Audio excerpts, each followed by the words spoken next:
Welcome to The Endless Knot. Today, a meta-episode in which we look at what the etymology of the word etymology tells us about how etymology works.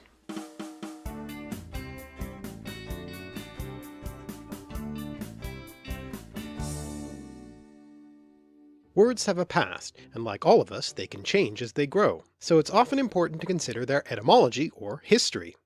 Words are, in a sense, the fossil remains of culture, the traces left behind by years of cultural change, so by examining these potsherds of language we gain insight into the history of culture by looking at what semantic frame has been connected to a given word throughout its history.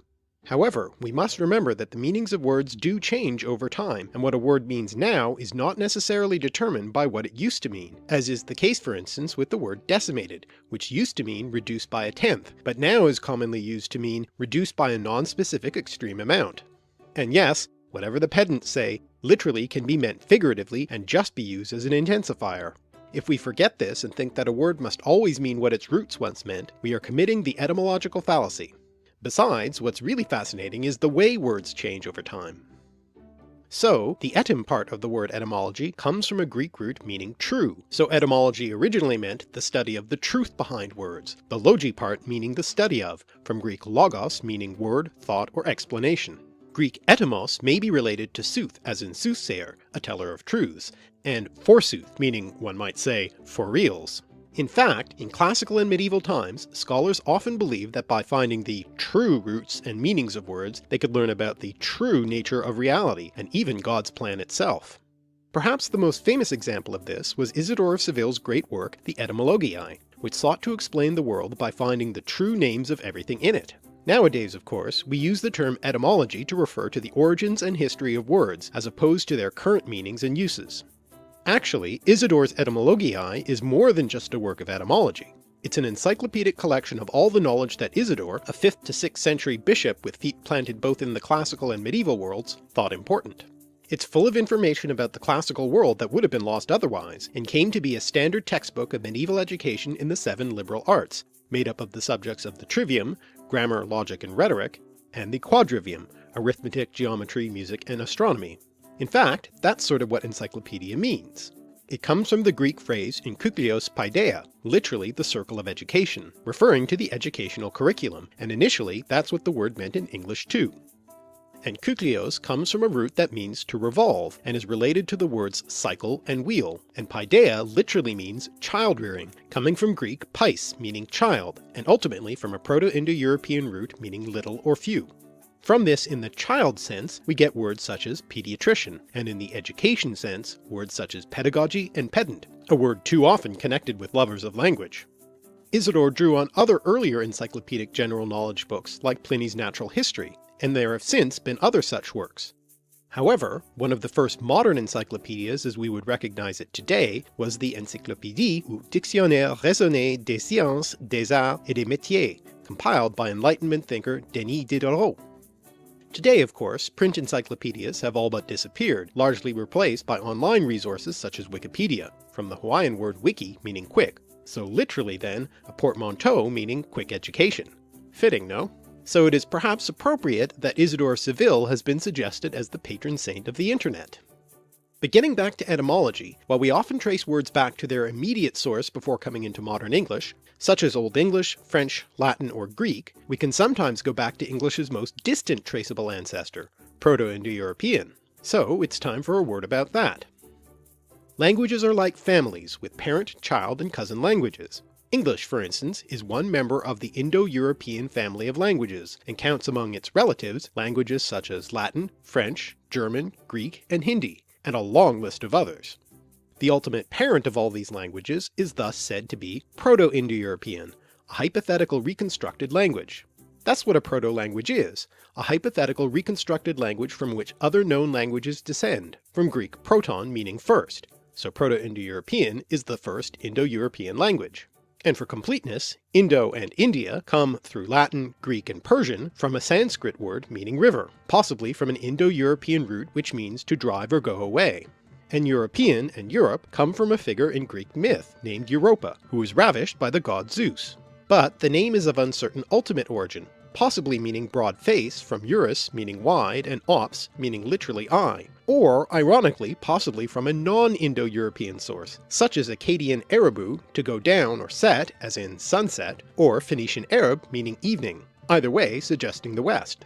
We don't know for sure when or where the original speakers of Proto-Indo-European lived, but it was probably in or before the 4th millennium BCE. One theory, called the Kurgan hypothesis, is that they lived in the steppeland north of the Black Sea, the Caucasus Mountains, and the Caspian Sea, where the horse was first domesticated, and it was this technological advance which allowed them to herd more efficiently and expand into new areas.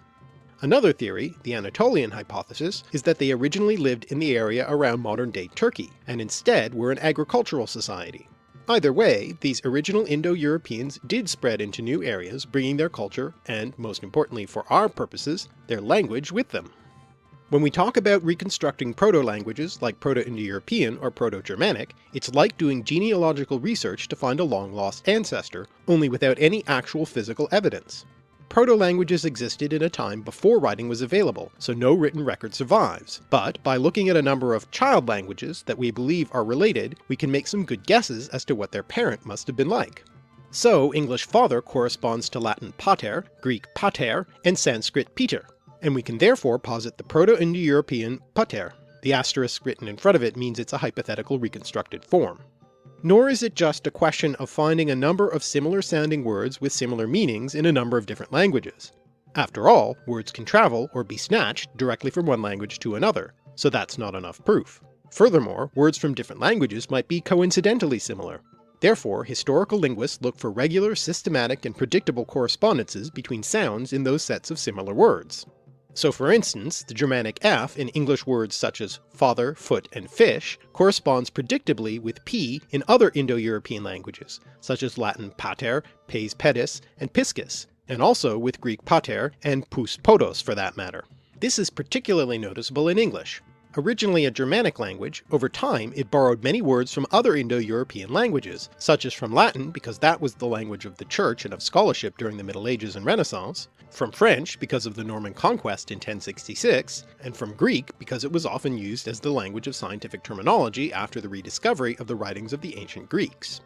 So English ended up with sets of related words, such as star and astrology, or fatherhood and paternity, which linguists call cognates, sort of like cousins. Cognatus means born together or related by birth in Latin. And knowing this tells you that hemp comes from the same plant as cannabis, sends your hound to a kennel, or gets you doing your cardio exercise to improve the health of your heart. The last set of examples gives you another sound correspondence, Germanic H for Latin or Greek C or K. These particular correspondences between certain consonants in Germanic languages and other Indo-European languages, to follow yet another strand in the etymological web, is called Grimm's Law, after Jakob Grimm. Yes, that Jakob Grimm, of the Brothers Grimm. In addition to collecting folk tales, Grimm was one of the early pioneers in the field of comparative philology, comparing different languages to work out which ones were related and how. Basically, Grimm's Law describes the sound change that happened to Proto-Indo-European consonants as they passed into Proto-Germanic.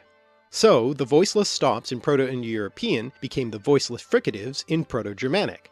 That is, p, t, k, and qu became f, th, ch, and hua, with ch and hua eventually becoming h and hua.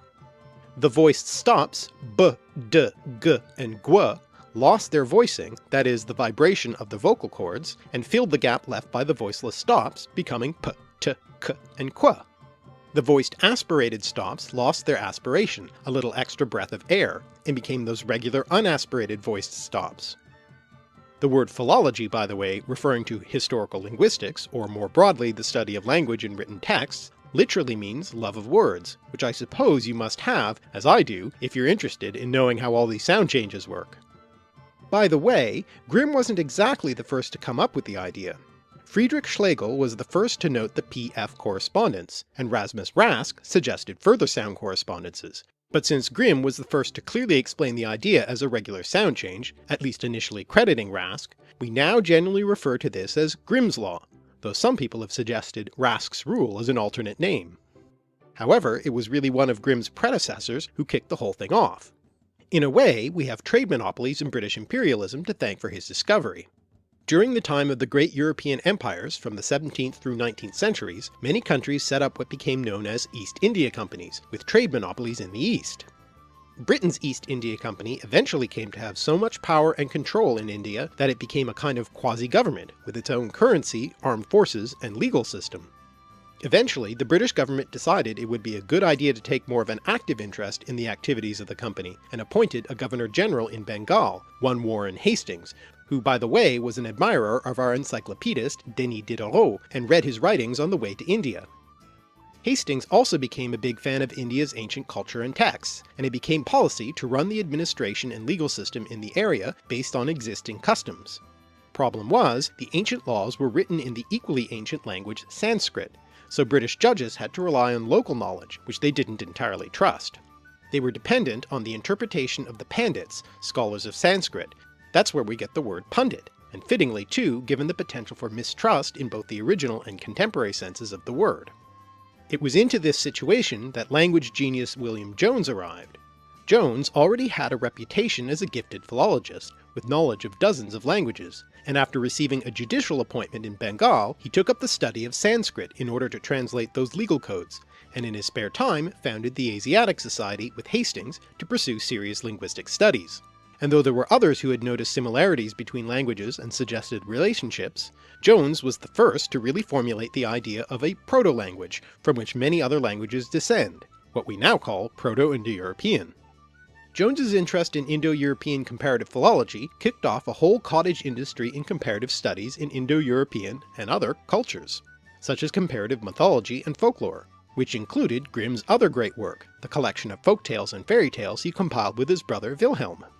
That same father example from before gives us a clue as to how this works. Many Indo-European cultures seem to have had sky father gods, so we can posit Proto-Indo-European Dieu Pater as meaning literally shining father, which becomes Jupiter in Latin. Dieu also leads to Jove, another name for Jupiter, Deus, the Latin word for god, the Greek god Zeus, and the Germanic god Tyr in Old Norse and Tu in Old English, who is the namesake of Tuesday. So we started by digging up the past to try to find the ancestral truth about language by looking at its fossils. What we found was that, like all living things, language evolves, changes over time.